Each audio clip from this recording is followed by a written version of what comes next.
Hello everyone, welcome back to GRD learning. आज हम UGC net commerce paper के कुछ इंपॉर्टेंट एमसीक्यू करने जा रहे हैं। So first question is monetary policy in India is formulated bye. Monetary policy जो इंडिया में है उसे कौन फॉर्मुलेट करता है? जो मॉनेटरी पॉलिसी है इसका मतलब है ऐसी पॉलिसी जिसके द्वारा इकोनॉमी में मनी सप्लाई को कंट्रोल किया जाता है। इकोनॉमी में कितना मनी सप्लाई होगा कितना नहीं, वो आरबीआई कंट्रोल करती है, इसलिए इसे बनाती भी आरबीआई है। इसे फॉर्मुलेट आरबीआई के द्वारा किया जाता है, reserve bank of India. RBI सबसे बड़ा बैंक होता है बाकी सारे कमर्शियल बैंक्स के ऊपर, और यही बैंक बाकी के कमर्शियल बैंक्स की फंक्शनिंग को कंट्रोल करता है। मिनिस्ट्री ऑफ फाइनेंस इसलिए नहीं होगा क्योंकि ये फाइनेंस मिनिस्टर फिजिकल पॉलिसी बनाते हैं। नीति आयोग एक ऐसा योग है जिसमें कि इकोनॉमी में क्या डेवलपमेंट होनी चाहिए उसकी सारी प्लानिंग नीति आयोग में की जाती है। नीति आयोग को थिंक टैंक के नाम से भी जाना जाता है। इसकी फुल फॉर्म होती है national institution for transforming India. Parliament में एक्ट पास किए जाते हैं जैसे कि जीएसटी एक्ट, और लॉज बनाए जाते हैं इसमें। So answer is option C, reserve bank of India. Monetary policy को फॉर्मुलेट किया जाता है आरबीआई के द्वारा। Second question is which of the following is the quantitative tool of the monetary policy. Monetary policy में दो तरह के टूल्स होते हैं, एक क्वांटिटेटिव टूल्स होता है, एक क्वालिटेटिव टूल्स होते हैं। जो क्वांटिटेटिव टूल है वो है बैंक रेट, जैसे कि इसमें होते हैं बैंक रेट हो गया, CRR, SLR, repo rate, reverse repo rate. ये सारे रेट क्वांटिटेटिव टूल में आते हैं। और जो क्वालिटेटिव टूल्स है उसमें ये वाले टूल्स आते हैं, selective credit control, model suasion and credit rationing. जो इसका क्वांटिटेटिव टूल है बैंक रेट, इसका मतलब ये वो रेट होता है जिस रेट पर आरबीआई बाकी के कमर्शियल बैंक्स को लोन प्रोवाइड करती है, और ये लोन लॉन्ग टर्म लोन होता है। सिलेक्टिव क्रेडिट कंट्रोल का मतलब होता है कि आरबीआई बाकी के कमर्शियल बैंक्स को बताता है कि किस किस एरिया में आपको क्रेडिट करना है, किस किस एरिया में लोन प्रोवाइड करना है। मॉरल सुएशन का मतलब होता है आरबीआई बाकी के कमर्शियल बैंक्स को बताता है कि आपको क्या करना चाहिए और क्या नहीं करना चाहिए, कोई एडवाइस देना जैसे कि लोन इस सेक्टर को देना चाहिए, इस सेक्टर को देना ही नहीं चाहिए। और क्रेडिट राशनिंग होता है क्रेडिट की लिमिट को सेट कर दिया जाना कि इतना ही इतना परसेंटेज लोन ही दिया जाए। ये सब जो है आरबीआई जो है कमर्शियल बैंक्स को बताती है। ये जो क्वांटिटेटिव टूल है इसमें सारे रेट आ जाते हैं जैसे कि bank rate, cash repo rate, CRR, SLR, repo rate, reverse repo rate, ये सारे रेट क्वांटिटेटिव में आते हैं। और क्वालिटेटिव में ये बाकी के तीन ऑप्शंस जो हैं वो आ जाते हैं, selective credit control, model suasion, credit rationing, ये क्वालिटेटिव में आ जाते हैं। बस ये ध्यान रखना आपने, ये क्वांटिटेटिव है वो क्वालिटेटिव होता है, इसमें क्वांटिटेटिव पूछा गया है। So answer is option B, bank rate. Third question is repo rate refers to. Repo rate कौन सा रेट होता है? रेपो रेट मॉनेटरी सप्लाई में क्वांटिटेटिव टूल्स के अंडर आता है। ये वो रेट होता है जिस रेट पर आरबीआई कमर्शियल बैंक्स को लोन देती है, और ये शॉर्ट टर्म लोन होता है। ये वो रेट नहीं होता जिस पर आरबीआई गवर्नमेंट को लोन दे। ये वो भी रेट नहीं होता जिस पर बैंक्स जो हैं पब्लिक को लोन दे, और ये वो भी रेट नहीं है जिस रेट पर बैंक्स पब्लिक से लोन ले। बैंक्स पब्लिक से लोन नहीं लेते। So second option, option B is the answer, rate at which the RBI lends to banks. RBI जिस रेट पर बैंक्स को लोन देती है उस रेट को बोलते हैं रेपो रेट, और ये शॉर्ट टर्म लोन होता है।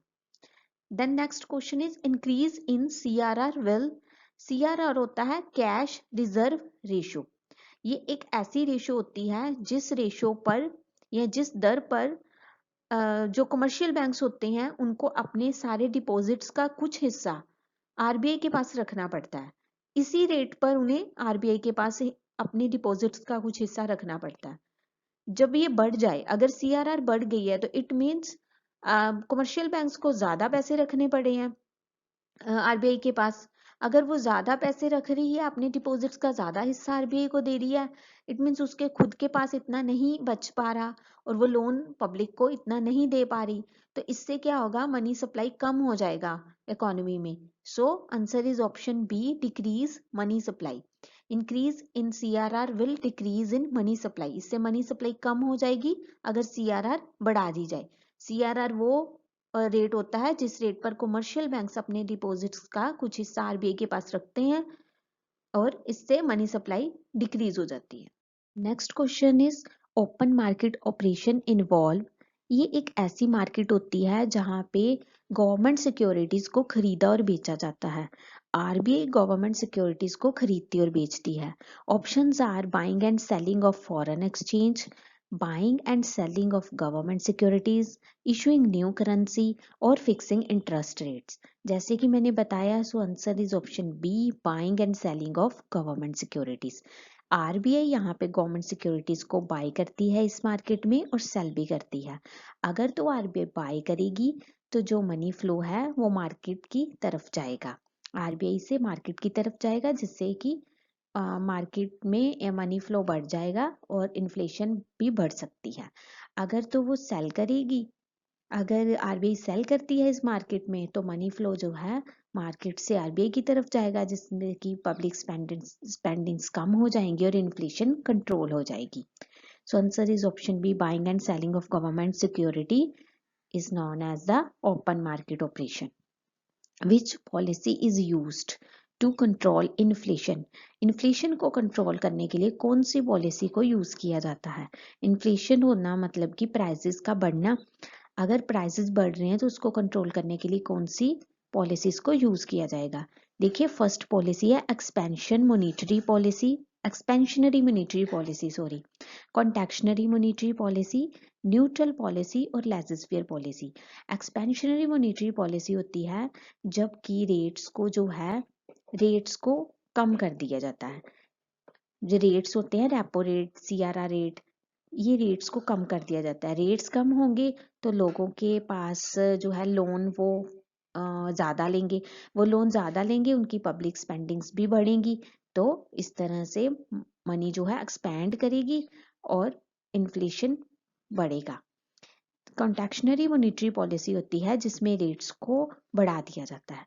रेट्स बढ़ जाएंगे तो लोगों के पास जो पब्लिक स्पेंडिंग्स हैं वो भी वो कम हो जाएंगी। रेट्स के बढ़ने से पब्लिक स्पेंडिंग्स कम हो जाएंगी, जिसकी वजह से इन्फ्लेशन कंट्रोल में आ जाएगी। न्यूट्रल पॉलिसी होती है जहाँ पे रेट्स को जो आरबीआई है ना वो कम करती है, ना वो घटाती ना बढ़ाती है ज्यादा, तो वो न्यूट्रल पॉलिसी होती है। लेजिस्फेयर पॉलिसी होती है जहाँ पे गवर्नमेंट इतना अपना इंटरफेरेंस नहीं करती है, जैसे कि प्राइवेटाइजेशन होना, तो उसमें गवर्नमेंट इतना इंटरफेयर नहीं करती, वो पॉलिसी होती है laissez faire policy. So answer is option B, contractionary monetary policy, क्योंकि यही पॉलिसी में रेट्स को बढ़ाकर पब्लिक स्पेंडिंग्स कम हो जाएंगी तो इन्फ्लेशन को कंट्रोल किया जाता है। So answer is option B, contractionary monetary policy, which policy is used to control the inflation, contractionary monetary policy. Next question is fiscal policy is formulated by. Fiscal policy किसके द्वारा बनाई जाती है। Reserve bank of India, ministry of finance, planning commission या सेबी।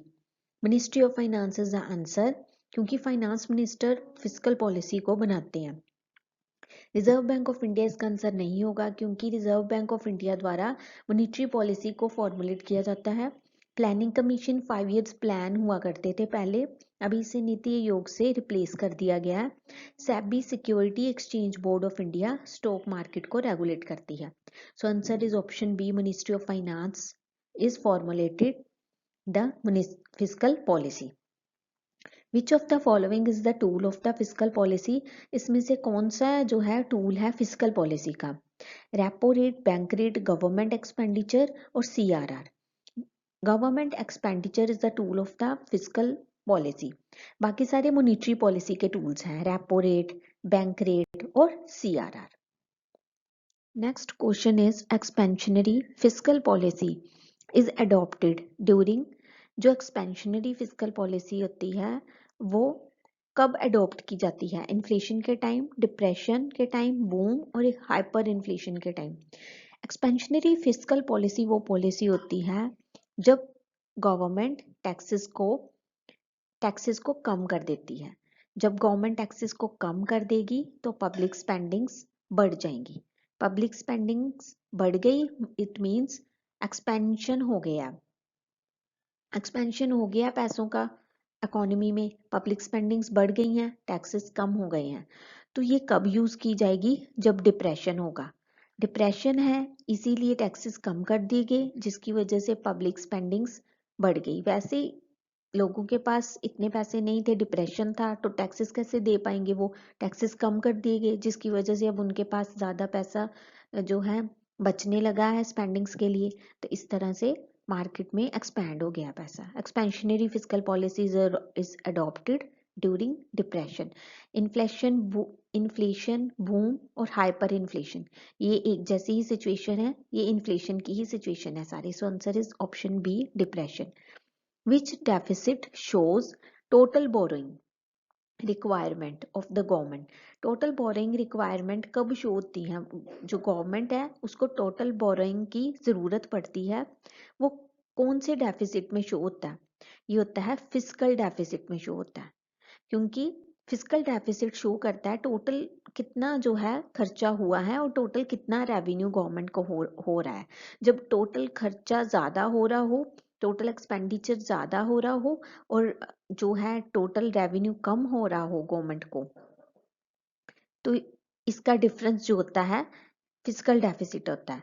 तो अगर तो खर्चा ज़्यादा है, रेवेन्यू कम हो रहा है उसको, तो इट मीन्स उसके पास कम पैसा पड़ रहा है, पैसा कम पड़ रहा है, तो उसे बोरोइंग करने की ज़रूरत है। तो फिस्कल डेफिसिट जो है शो करता है टोटल बोरिंग रिक्वायरमेंट्स की, गवर्नमेंट की टोटल बोरिंग की रिक्वायरमेंट्स को शो करता है। जबकि जो रेवेन्यू डेफिसिट है वो डेली के जो खर्चे होते हैं उसको शो करता है। डेली का कितना उसे डेफिसिट हो रहा है, डेली कितने उससे जो जितने भी उसके एक्सपेंसेस है गवर्नमेंट के, उसमें कितनी कमी आ रही है। प्राइमरी डेफिसिट होता है उसकी करंट की एक्सपेंसेस को बताता है, करंटली उसके कितने एक्सपेंसेस हैं, करंटली उसको कितना डेफिसिट है। ट्रेड डेफिसिट जो होता है जब इंपोर्ट और एक्सपोर्ट्स होते हैं, अगर इंपोर्ट्स ज़्यादा हो जाएं, एक्सपोर्ट्स कम हो जाएं, तो वो फिर ट्रेड डेफिसिट शो करता है। So answer is option B, physical deficit. Next question is primary deficit is equal to. Primary deficit का फॉर्मूला क्या होता है? देखिए, जब हमने लास्ट पढ़ा है कि जब भी गवर्नमेंट का एक्सपेंडिचर ज़्यादा हो, उसके खर्चे ज़्यादा हो और उसकी इनकम कम हो, गवर्नमेंट का रेवेन्यू कम हो लेकिन एक्सपेंडिचर ज़्यादा हो, तो ये किसका फॉर्मूला होता है? फिस्कल डेफिसिट का। इट मीन्स गवर्नमेंट को इतना घाटा हो रहा है, इतना डेफिसिट आ रहा है उसके अकाउंट में, इतना उसे बोरो करने की ज़रूरत है, उसके एक्सपेंडिचर ज़्यादा है और उसकी रेवेन्यू कम है। और इसी अगर फिजिकल डेफिसिट में हम इंटरेस्ट पेमेंट्स को माइनस कर दें, घटा दें, तो बचता है प्राइमरी डेफिसिट। फिजिकल डेफिसिट में जब हम इंटरेस्ट पेमेंट्स निकाल दें, अगर गवर्नमेंट ने अपने इस जो फिजिकल डेफिसिट में से इंटरेस्ट पेमेंट कर दिए हैं, तो उसका बाकी का कौन कैसा घाटा बचता है? प्राइमरी डेफिसिट बचता है। यानी कि उसे उसका करंटली डेफिसिट कितना है इंटरेस्ट पेमेंट करने के बाद। पहले तो उसका एक्सपेंडिचर था टोटल ज़्यादा, रेवेन्यू था कम, और उससे उसका टोटल डेफिसिट निकला। अभी इंटरेस्ट पेमेंट करने के बाद प्राइमरी डेफिसिट निकला। सो आंसर जो है option A, physical deficit minus interest payments equal to primary deficit, कि फिलहाल के टाइम पे, अभी करंट टाइम पे गवर्नमेंट का इतना डेफिसिट रहता है इंटरेस्ट पेमेंट करने के बाद। Next question is which policy directly affects the money supply? Money supply को कौन सी पॉलिसी डायरेक्टली अफेक्ट करती है? मॉनिटरी पॉलिसी जो है ये डायरेक्टली अफेक्ट करती है मनी सप्लाई को। इससे इसमें जितने भी रेट्स होते हैं, गवर्नमेंट उन रेट्स को बढ़ाकर घटाकर जो है मनी सप्लाई को कंट्रोल करती है, इकोनॉमी में इन्फ्लेशन को कंट्रोल करती है, और ये डायरेक्टली जो है कंट्रोल होती है मॉनिटरी सप्लाई से। फिस्कल पॉलिसी से भी कंट्रोल होती है बट डायरेक्टली नहीं होती।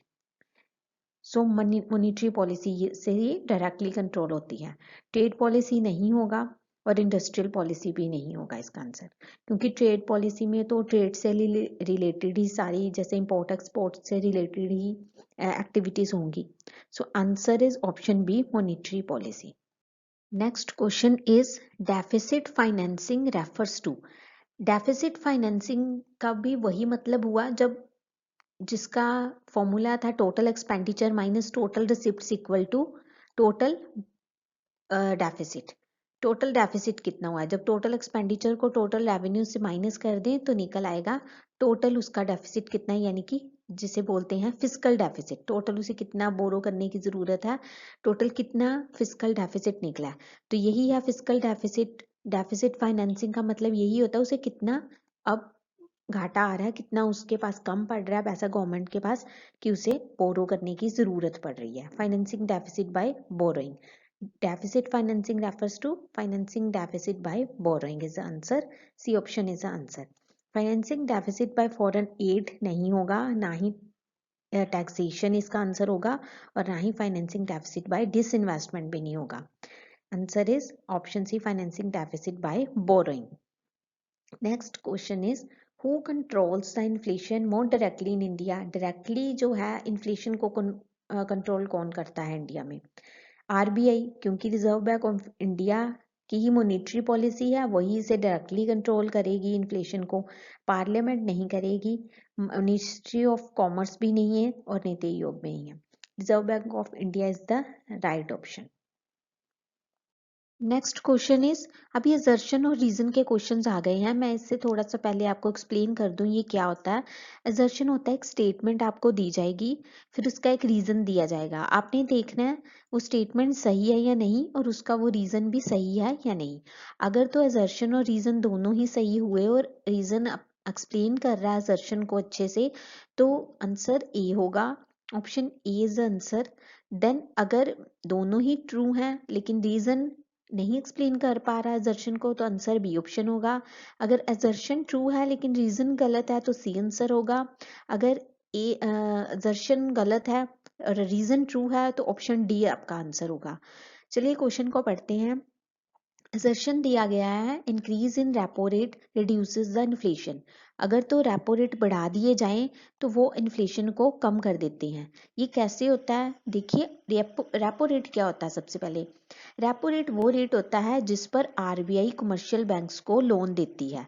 जब आरबीआई लोन दे रही है कमर्शियल बैंक्स को और वो रेपो रेट पे दे रही है और वो रेपो रेट अगर बढ़ गया तो लोन जो है वो अफोर्ड नहीं कर पाएंगे, कमर्शियल बैंक्स वो लोन अफोर्ड नहीं कर पाएंगे। अगर उनके पास लोन नहीं आया तो वो आगे पब्लिक को लोन नहीं दे पाएंगे, जिसकी वजह से पब्लिक के पास लोन नहीं आया, बोरिंग्स नहीं हुई, तो इन्फ्लेशन अपने आप रिड्यूस हो जाएगी। तो ये तो सही बात है कि inflation increase in repo rate reduces the inflation, ये तो ठीक है, असर्शन ट्रू है। नेक्स्ट देखते हैं रीजन क्या है इसका। Increase in repo rate increases the cost of borrowing. मैंने अभी बोला कि रेपो रेट अगर बढ़ जाएगा तो कॉस्ट जो है बोरोइंग की वो भी इंक्रीज हो जाएगी, क्योंकि अगर जिस रेट पर उधार दिया जा रहा है वही अगर महंगा हो गया तो उधार भी तो महंगा होगा ना। तो यही कारण है, इसी वजह से रिड्यूस हुई ना इन्फ्लेशन। तो इट मीन्स रीजन भी एक्सप्लेन कर पा रहा है असर्शन को। So answer is option A, both A and R true. दोनों ट्रू हैं और आर एक्सप्लेन्स ए, रीजन भी असर्शन को एक्सप्लेन कर पा रहा है। So option A is the answer. Next question is, ये भी असर्शन और रीजन का ही क्वेश्चन है। ये है fiscal deficit indicates governments total borrowing. हमने पढ़ा था जब टोटल एक्सपेंडिचर जो होता है टोटल रिसिप्ट्स में से माइनस कर दें तो वो फिस्कल डेफिसिट होता है, और ये इंडिकेट करता है गवर्नमेंट की टोटल बोरोइंग्स को। इसका मतलब यही होता है कि गवर्नमेंट को इतना बोरो करने की जरूरत है। ये तो फिर सही है, असर्शन सही है। अब रीजन क्या है? Fiscal deficit equal to total borrowing minus total receipts जब हो जाएं तो ये फिस्कल डेफिसिट होता है, इसी कारण से होते हैं, इसी को ही टोटल बोरिंग्स बोलते हैं। तो रीजन भी ठीक है। और जब टोटल रिसिप्ट्स होती हैं तब एक्सक्लूड कर दी जाती हैं बोरिंग्स, जितनी भी गवर्नमेंट की बोरिंग्स है वो निकाल कर, जितना भी उसे रिसिप्ट्स हुआ है वो तो हुआ ही है लेकिन उसकी बोरिंग्स नहीं लेंगे इसमें, जो भी उसने बोरो किया, क्योंकि वो तो उसे किसी दिन पे करना ही है ना। सो रीजन भी ट्रू है। Both A and R are true and R explains the A. Reason explain कर पा रहा है assertion को. So answer is option A. Next question is CRR is an effective tool during an inflation. जो CRR है वो CRR का मतलब होता है कैश रिजर्व रेशो. ये एक ऐसी रेशो होती है जिस रेशो पर कमर्शियल बैंक्स को अपने डिपॉजिट्स का कुछ हिस्सा आरबीआई के पास रखना पड़ता है और ये एक इफेक्टिव टूल है इन्फ्लेशन के दौरान. ये है क्योंकि अगर तो कमर्शियल बैंक्स को अपनी डिपॉजिट का कुछ हिस्सा अगर आरबीआई के पास रखना पड़ रहा है तो अगर तो इन्फ्लेशन है अगर वो ये रेट ज़्यादा कर दे आरबीआई ज़्यादा ये रेट बढ़ा देगी तो उसे ज़्यादा हिस्सा रखना पड़ेगा जिससे कि इन्फ्लेशन अपने आप कंट्रोल हो जाएगी.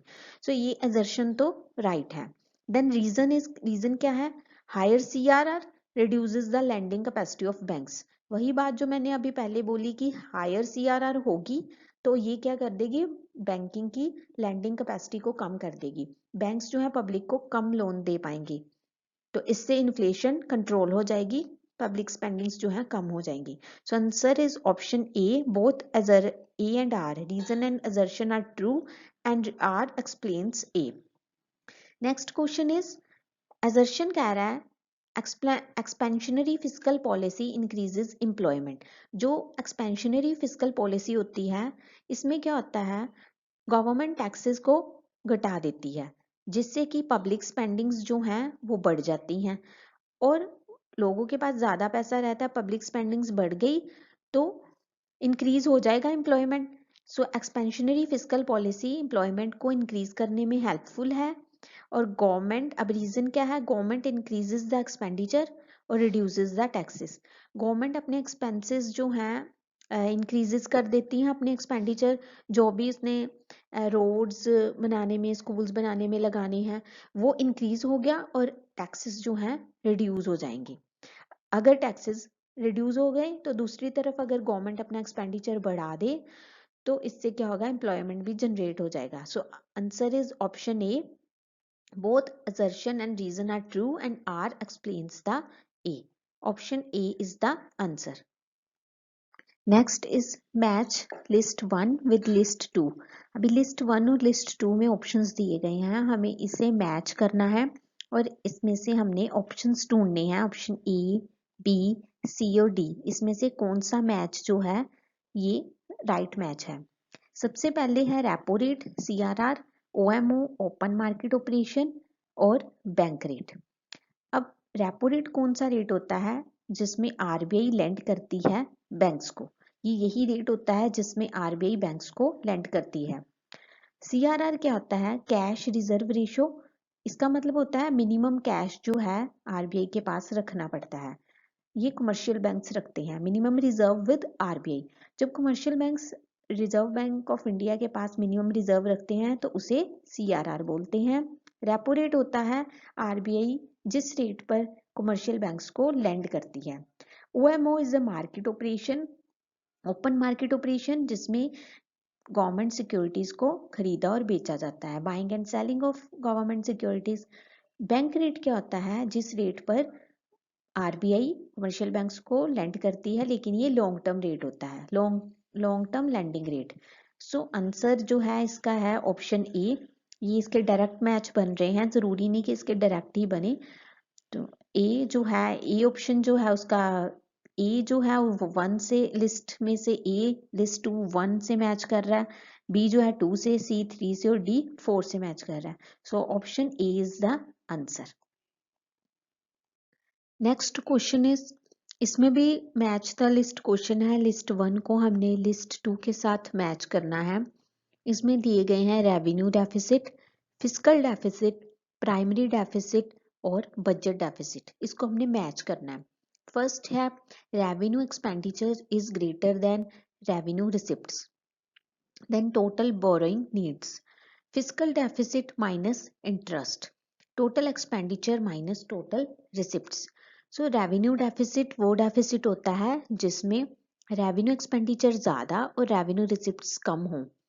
रेवेन्यू एक्सपेंडिचर और रेवेन्यू रिसिप्ट्स के डिफरेंस को रेवेन्यू डेफिसिट कहते हैं. टोटल बोरोइंग नीड्स होती हैं फिस्कल डेफिसिट जिसमें हमने पढ़ा है कि गवर्नमेंट को टोटल कितना बोरोइंग ज़रूरत है, ये फिजिकल डेफिसिट शो करता है। प्राइमरी डेफिसिट होता है फिजिकल डेफिसिट में से जब हम इंटरेस्ट पेमेंट को माइनस कर देते हैं, जितना भी इंटरेस्ट है गवर्नमेंट ने पे कर दिया है उस वो माइनस करके प्राइमरी डेफिसिट फाइंड आउट होता है। और जो प्राइमरी डेफिसिट है वो शो करता है गवर्नमेंट के करंट बोरोइंग्स को। जो रेवेन्यू डेफिसिट है वो डेली के जो एक्सपेंसेस अगर ज़्यादा हैं तो डेली के एक्सपेंसेस ज़्यादा और रेवेन्यू कम है, रेवेन्यू रिसिप्ट्स कम है, तो उसमें जो रेवेन्यू में घाटा आ रहा है उसकी डे टू डे एक्सपेंसेस के लिए उसको बोरो करने की ज़रूरत पड़ रही है, तो वो रेवेन्यू डेफिसिट शो करता है। उसके बाद बजट डेफिसिट है which is equal to total expenditure minus total receipts. जब टोटल एक्सपेंडिचर में से टोटल रिसिप्ट्स गवर्नमेंट की माइनस कर देंगे तो बजट डेफिसिट होगा। यही सेम फॉर्मूला जो है फिजिकल डेफिसिट का भी है, लेकिन इसमें बस एक फर्क है कि बजट डेफिसिट पहले यूज हुआ करता था, अभी इसको रिप्लेस कर दिया गया फिजिकल डेफिसिट से। So answer is option A first, B का सेकंड, सी का 3 और डी का 4। Next question is RBI observed rising inflation and increased repo rate and CRR। जब RBI ने ऑब्जर्व किया कि इन्फ्लेशन जो है वो राइज कर रही है तो उसने रेपो रेट और CRR रेट को बढ़ा दिया। रेपो रेट और CRR रेट के बढ़ने से क्या पता चलता है कि कौन सी पॉलिसी अडॉप्ट की गई है? ये अडॉप्ट की गई है कॉन्ट्रैक्शनरी मॉनेटरी पॉलिसी। क्यों? क्योंकि इसमें जब रेपो रेट और CRR बढ़ा तो CRR रेट वही रेट होता है जिसमें कमर्शियल बैंक्स को RBI के पास जो है अपना डिपॉजिट्स का पार्ट जो है रखना पड़ता है, और अगर ये बढ़ जाए तो उसे ज़्यादा रखना पड़ेगा, ज़्यादा कैश रखना पड़ेगा, और ज़्यादा रखना पड़ा तो पब्लिक को वो लेंड नहीं कर पाएगी, जिस वजह से क्या होगा, बोरो करना मुश्किल हो जाएगा पब्लिक के लिए। और फिर अगर रेपो रेट अगर बढ़ गया तो रेपो रेट भी वही रेट होता है जिस रेट पर RBI कमर्शियल बैंक्स को लेंड करती है। अगर ये रेट बढ़ गया तो कमर्शियल बैंक्स जो हैं अफोर्ड नहीं कर पाएंगे लोन लेना, तो इस वजह से क्या होगा, बैंक्स के पास पैसा कम हो जाएगा। इस केस में भी फिर बैंक्स नहीं दे पाएंगे लोन और पब्लिक के पास पैसा नहीं जा पाएगा, और CRR के बढ़ने से भी पब्लिक के पास पैसा नहीं जा पाएगा, जिसकी वजह से इकोनॉमी में कॉन्ट्रैक्शनरी जैसी सिचुएशन बन जाएगी। कॉन्ट्रैक्शनरी मॉनेटरी पॉलिसी अडॉप्ट हो चुकी, इसका यही मतलब है। So answer is option B, contractionary monetary policy को अडॉप्ट किया गया है जब RBI ने ऑब्जर्व किया कि इन्फ्लेशन राइज हुई है या इन्फ्लेशन जो है बढ़ती है, तब वो अगर रेपो रेट और CRR को बढ़ा देती है तो it means contractionary monetary policy को यूज किया गया है। Next question is government increase public spendings during recession. अगर गवर्नमेंट अपनी स्पेंडिंग्स बढ़ा दे रिसेशन के दौरान तो इट मीन्स क्या हुआ है, कौन सी पॉलिसी को अडॉप्ट किया गया है? इसमें एक्सपेंशनरी मॉनेटरी पॉलिसी को अडॉप्ट किया गया है, क्योंकि अगर गवर्नमेंट अपनी स्पेंडिंग्स बढ़ा रही है तो इट मीन्स लोगों के पास जो है मनी आ रही है, एम्प्लॉयमेंट बढ़ रहा है, प्रोडक्शन हो रही है, वो भी बढ़ रही है। अगर गवर्नमेंट किसी प्रोजेक्ट में जैसे लगा रही है पैसा तो एम्प्लॉयमेंट बढ़ेगा, डिमांड प्रोडक्शन बढ़ेगी, तो इकोनॉमी में पैसा जो है एक्सपेंड करेगा। इस वजह से एक्सपेंशनरी फिस्कल पॉलिसी को अडॉप्ट किया गया है गवर्नमेंट के द्वारा जब रिसेशन थी। Okay, next question is government borrows from RBI to finance deficit, this leads to. जब गवर्नमेंट RBI से बोरो करती है अपने डेफिसिट को फाइनेंस करने के लिए, तो इसे क्या बोलते हैं? देखो, जब भी गवर्नमेंट RBI से बोरो करेगी तो RBI को नोट प्रिंट करने पड़ेंगे, न्यू करेंसी प्रिंट करनी पड़ेगी, जिस वजह से इकोनॉमी में मनी सप्लाई बढ़ जाएगी। तो ये इससे क्या होगा, इन्फ्लेशन होगी। डिफ्लेशन इसका आंसर नहीं होगा। ऐसा नहीं होगा कि इफेक्ट ही नहीं पड़ा या ट्रेड सरप्लस है। जब भी गवर्नमेंट बोरो करेगी RBI से तो RBI को न्यू करेंसी प्रिंट करनी पड़ती है, जिसकी वजह से मनी सप्लाई बढ़ जाता है, क्योंकि फिर उसकी वजह से क्या होता है, इन्फ्लेशन हो जाती है इकोनॉमी में। अब गवर्नमेंट अपने फाइनेंस को डेफिसिट करने के लिए RBI से बोरो करती है, क्योंकि उसको ये घाटा पूरा करना होता है जब उसकी एक्सपेंडिचर बढ़ जाते हैं और रिसिप्ट्स कम हो जाती हैं। ठीक है, which tool, next question is which tool is not a monetary policy instruct? कौन सा टूल इसमें से मॉनिटरी पॉलिसी को इंस्ट्रक्ट नहीं कर रहा? पब्लिक एक्सपेंडिचर, क्योंकि बाकी तो मॉनिटरी पॉलिसी के टूल्स हैं, repo rate, OMO, open market operation and CRR, cash reserve ratio, ये सारे मॉनिटरी पॉलिसी के टूल्स हैं। पब्लिक एक्सपेंडिचर जो है ये इंस्ट्रक्ट नहीं कर रहा। So answer is option D, public expenditure. Next question is which deficit shows government dissaving? कौन सा डेफिसिट इसमें से गवर्नमेंट डिस सेविंग को शो कर रहा है? गवर्नमेंट डिस सेविंग का मतलब होता है जब गवर्नमेंट किसी भी तरह की सेविंग नहीं कर पा रही, उसके खर्चे ज्यादा हैं, तो ये शो करता है रेवेन्यू डेफिसिट। क्योंकि रेवेन्यू डेफिसिट गवर्नमेंट के डेली के जो एक्सपेंडिचर्स होते हैं वो ज्यादा होने से होता है। अगर डेली के एक्सपेंडिचर ज्यादा है यानी कि revenue expenditure minus revenue receipts, revenue expenditure minus revenue receipts, जब ये सिचुएशन हो तब रेवेन्यू डेफिसिट हो जाता है। तो अगर रेवेन्यू डेफिसिट है, उसके डेली के एक्सपेंसेस ज्यादा हैं, तो वो सेव नहीं कर पाएगी। तो ये जो डेफिसिट है शो करता है गवर्नमेंट का, ये जो डेफिसिट है ये रेवेन्यू डेफिसिट शो करता है government dissaving. Fiscal deficit, primary deficit और ट्रेड डेफिसिट नहीं होगा, क्योंकि फिस्कल डेफिसिट तो होता है ना जब टोटल रिसिप्ट्स ज़्यादा होती हैं, सॉरी टोटल एक्सपेंडिचर्स ज़्यादा होते हैं और टोटल रिसिप्ट्स कम होती हैं। ये हमने पहले भी पढ़ा था, total expenditure minus total receipts, तो ये होता है फिस्कल डेफिसिट। और अगर फिस्कल डेफिसिट में से इंटरेस्ट पेमेंट्स माइनस कर दें, इंटरेस्ट अगर गवर्नमेंट ने दे दिया है, तो बचता है प्राइमरी डेफिसिट, जो कि करंट डेफिसिट शो करता है गवर्नमेंट का। और ट्रेड डेफिसिट तो वही होता है ना जिसमें इंपोर्ट ज़्यादा हो जाए और एक्सपोर्ट कम हो। तो C option revenue deficit is the right option for this question, which deficit shows the government dissaving? Revenue deficit. And the next question is which authority implements monetary policy in India? Monetary policy जो है India में कौन सी authority इसमें से implement करती है? ये हमने पहले भी पढ़ा था शायद ऐसे कि मॉनेटरी पॉलिसी को कौन फॉर्मुलेट करता है। तो जो मॉनेटरी पॉलिसी को फॉर्मुलेट करता है वही अथॉरिटी मॉनेटरी पॉलिसी को इम्प्लीमेंट करती है, which is RBI, reserve bank of India. SBI sorry SEBI नहीं होगा, और फाइनेंस कमीशन भी नहीं है, और मिनिस्ट्री ऑफ फाइनेंस भी नहीं है। So answer is option C, RBI.